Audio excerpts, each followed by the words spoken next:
welcome to the garden. This is not what I had originally planned. This is not what was originally asked of me. Now, I was supposed to do some dancing, but unfortunately, as we all have now perfectly realised, but clearly slipped my mind, things never go according to plan. So, instead, I have decided to read you for 50 minutes a series of my favourite poems. You are welcome to zone out if you wish, but enjoy the garden. Enjoy the sunshine. We all need to have some sunshine. Remember, drink your water, stay hydrated, and let me get on with the first poem.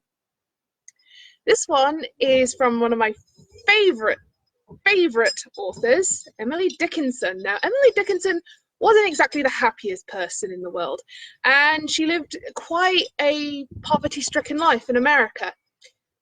Not much has changed, clearly, but her poetry is genius. Sad, cathartic, full of imagery, the imagery of mourning, but I believe that when we are closer to death, we are closer to life at the same time. Here's one of hers. The Moon is Distant from the Sea, by Emily Dickinson. The moon is distant from the sea, and yet with amber hands she leads him, docile as a boy.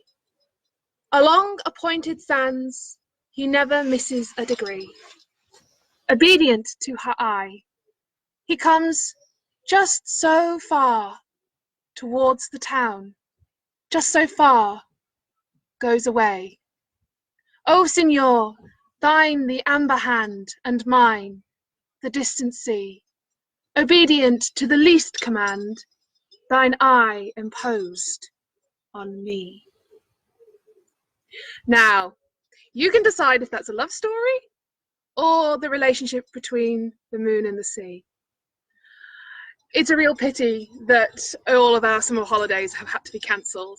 I remember almost every year, Mum would take us to the beach and we would wait and watch the sun go down and the moon come up and rise above the water, and the whole sea would just become a sea of diamonds on dark, dark velvet. Proving you don't have to be rich to be bougie. Another one of my favourites is somewhat older than Emily Dickinson, Sappho. Now, Sappho is quite unusual as a Greek poetess. Even as a philosopher, she was openly queer, openly lesbian. She also wrote some of the most amazing poetry, but sadly much of it has been lost to history. But what fragments we do have show her genius at its best. She may not have agreed that they were her best poems, but the fact is she lent her name to so many things. Sapphics, right out there to all my Sapphics. And we still remember she's still a queer icon. And if anything, we need queer icons in days like these, especially given that the LGBT community is under such attack at the moment. So this one goes all out to my LGBT community. Ode to Aphrodite by Sappho. Aphrodite, subtle of soul and deathless, daughter of God, weaver of wiles, I pray thee, neither with care, dread mistress, nor with anguish, slay thou my spirit, but in pity hasten, come now if ever, from far of old, when my voice implored thee, thou hast deigned to listen, leaving the golden house of thy father, with thy chariot yoked, and my doves that drew thee, fair and fleet around the dark earth.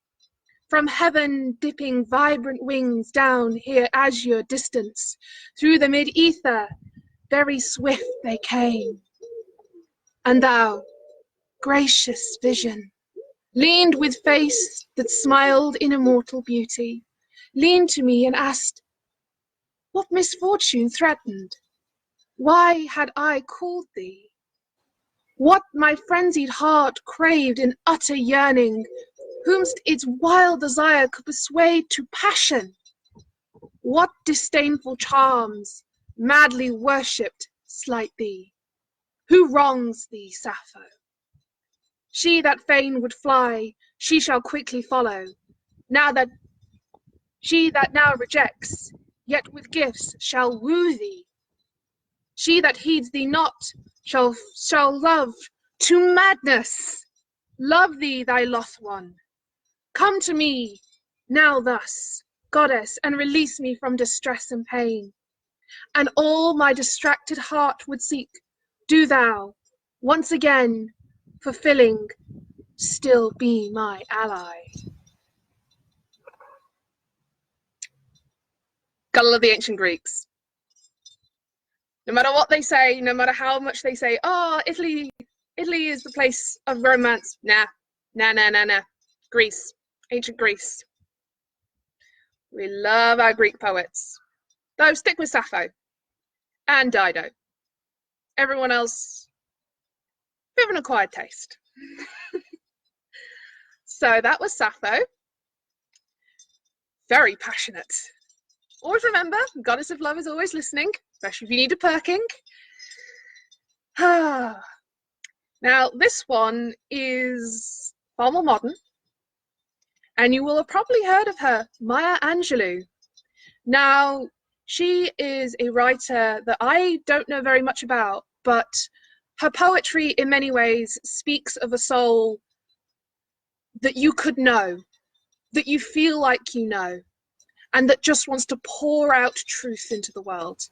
And in many ways, I wonder if that's the most important thing about a person, that what you produce, what you create, is you. You can owe a person through what they do, through what they create. And if that is so, then Maya Angelou is known as Maya Angelou is the close friend of the world, especially of women. She was a big feminist, and she campaigned a lot for women's rights, especially Black women. So shout out to all our BAME community members, especially given that coronavirus has hit them so hard. This one goes out to you. Still I Rise. Very appropriate. Still I Rise by Maya Angelou. You may write me down in history with your bitter, twisted lies. You may trod me in the very dirt, but still, like dust, I rise.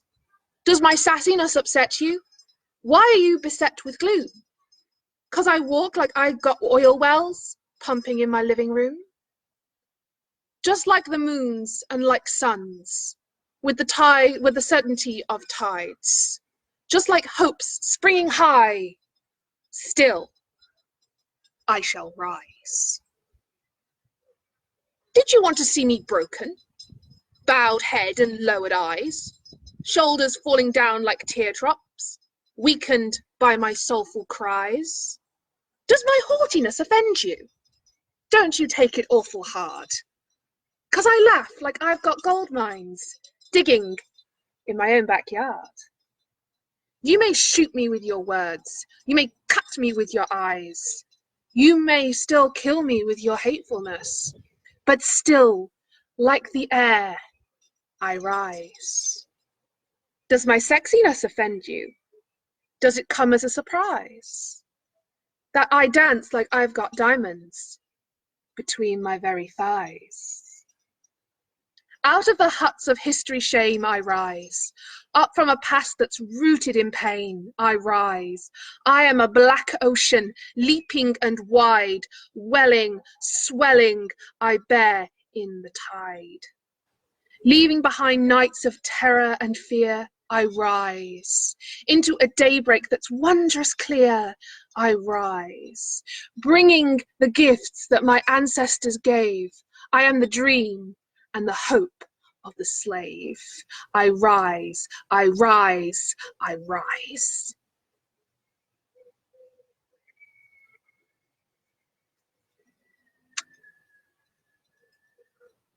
And I think that is highly appropriate, given the way that we have treated our BAME communities. And as a people, as women, as non-binary people, we shall rise.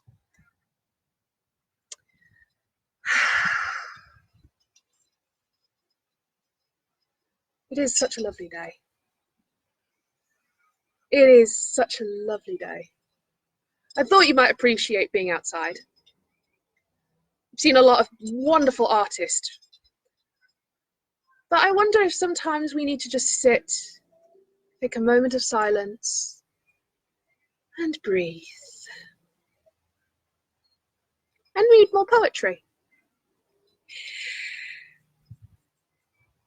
Now, the next one is a little bit longer, although it is one of my favorites. It's not going to be the full one, but I'm sure most of people have heard of the Goblin Market.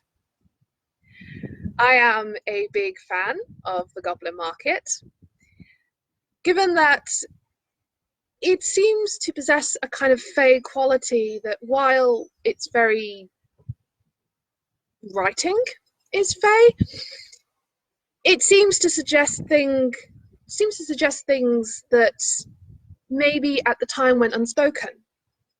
The rise of capitalism, the temptations of a world that had all this abundance but was slowly tightening into fewer and fewer hands. I don't think anyone's ever done a full anti-capitalist communist reading of Goblin Market, but it's not going to be all of it. I will get to my favourite part and then we'll stop. And hopefully we'll have time for that, because I have rattled on. Hope you're enjoying the poetry. Goblin Market by Christina Rossetti. And yes, it is the same Rossetti, sister of the artist. Go look up their works. Wonderful pair. Morning and evening, maids heard the goblins cry, "Come buy our orchard fruits, come buy, come buy."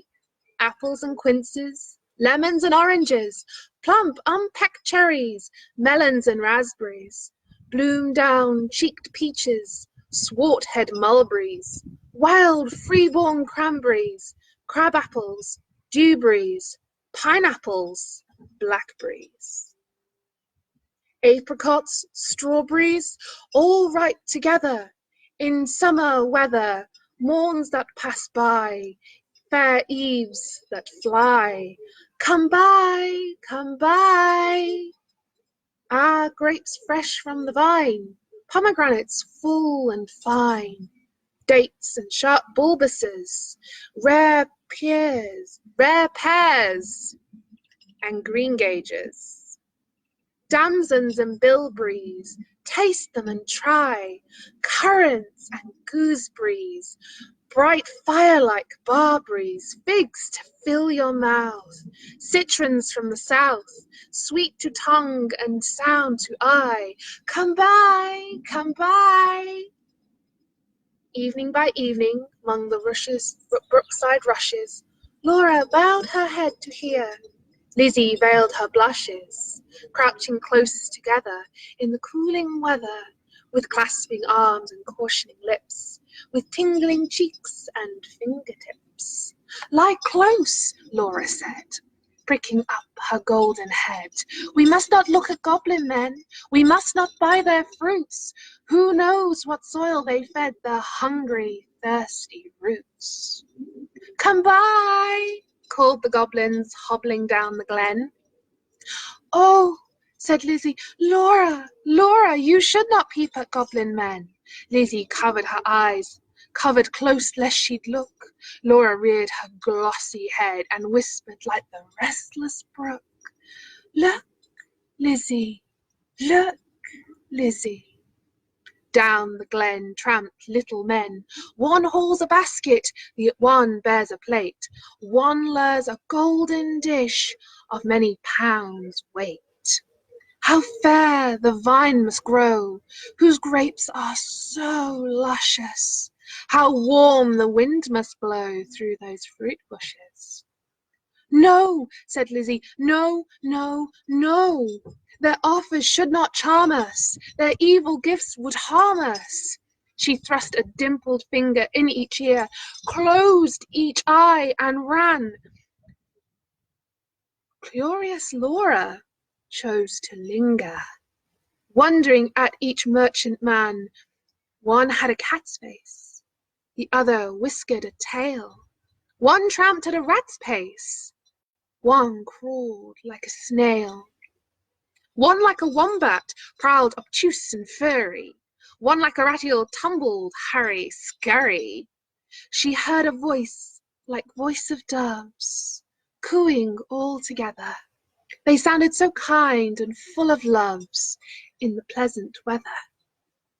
Laura stretched her gleaming neck like a rush-embedded swan, like a lily from the beck, like a moonlit poplar branch, like a vessel at the launch when its last restraint is gone. Backwards up the mossy glen turned and trooped the goblin men with their shrill, repeated cries, "Come buy, come buy." When they reached where Laura was, they stood stock still upon the moss, leering at each other, brother with queer brother, signalling to each other, brother with sly brother. One set his basket down, one reared his plate.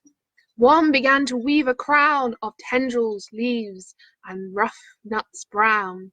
Men sell such nuts in town.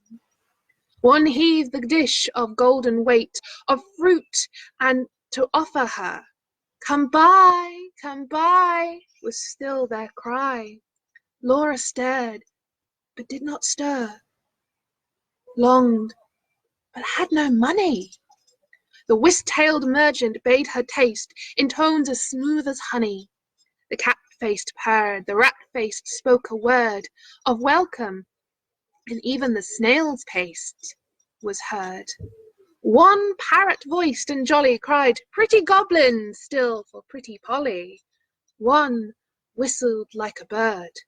But sweet-toothed Laura spoke in haste, "Good folk, I have no coin to take were to purloin. I have no copper in my purse, no silver either. And all my gold is on the first that shakes in windy weather above the rusty heather."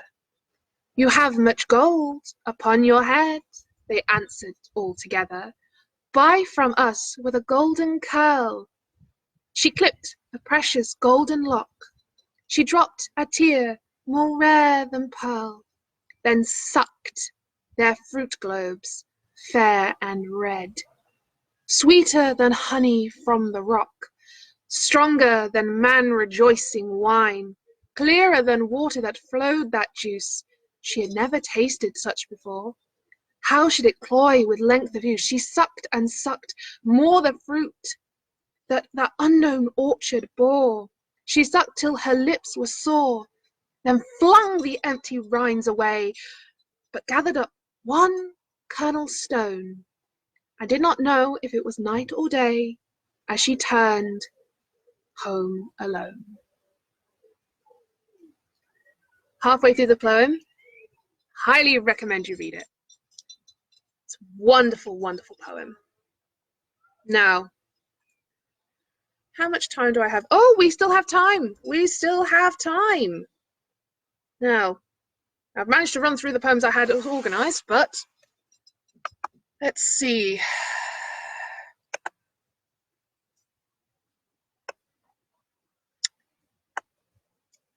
See if we can pick one from Emily Bronte. Oh, put in the comments if there's any poems you'd like me to read out. Preferably written by women, but if there's any others you would really like to hear, let me know. I love poetry. Really, really read it more. Especially now. You have no excuse. Read poetry. My orders. More poetry. Sit out in the garden and annoy the neighbours with grand recitals. Put on Shakespeare with one person. All it takes is picking up a book. Means you have to put down your phones though. Have to put down your Animal Crossing too. Though Fortunately, I wasn't in the lot that got the Switch. So that's not quite a problem for me at the moment. What is a problem is the jigsaws. I am obsessed with jigsaws at the moment.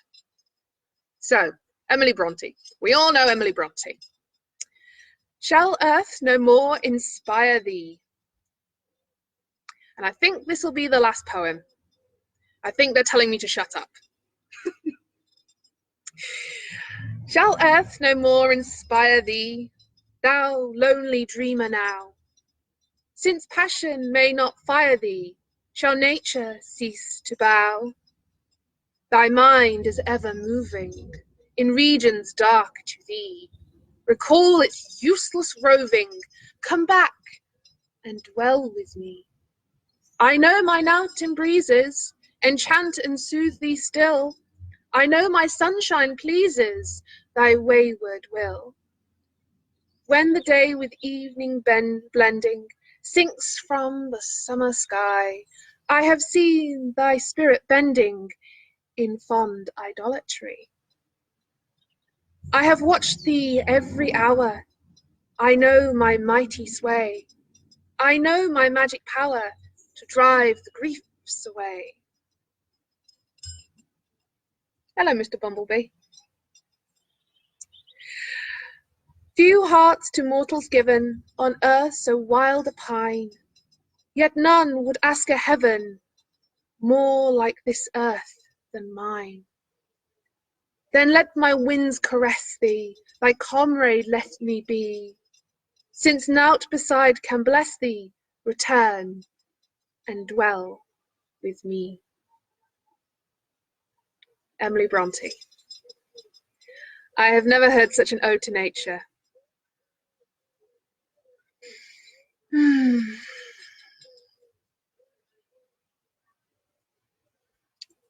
I will have to say goodbye. I think this is my time. It has been wonderful speaking with poetry in my grandma's garden, enjoying the bees, enjoying the flowers, enjoying the sunlight. Haven't we been so blessed? We've been so blessed with this. Go out, go get some sunshine, go smell a flower, pet a dog. And most of all, enjoy yourselves. We have an unparalleled opportunity. If you have the luxury, if you have the privilege to be furloughed or to have crafting on your side or to have a fairly large house, or if you have room for any kind of activity, take advantage of it. It's not every day that we get an opportunity to stop, to let our creativity just run wild. Normally our energy is all expended in a job serving capitalism. But now we can go outside, we can enjoy and pick up that hobby we've been meaning to, pick up that book that's been lying beside our bed table for God knows how long. Take advantage of it, seize it, enjoy it. It is terrifying, and I absolutely understand that. But in many ways, this is a time to create a new normal. And I would love to share that with you. So share your new normals. And my new normal is going back inside and finding a new book. So thank you for joining me. Hopefully Girls Are Loud will be carrying on for a while to come. There should be loads more content going up. Remember to donate to the link that is in the chat, and hopefully, maybe, if Eagle and Rachel decide to see fit to have me back on, I will bug you with more poetry. So I will see you later. Bye-bye.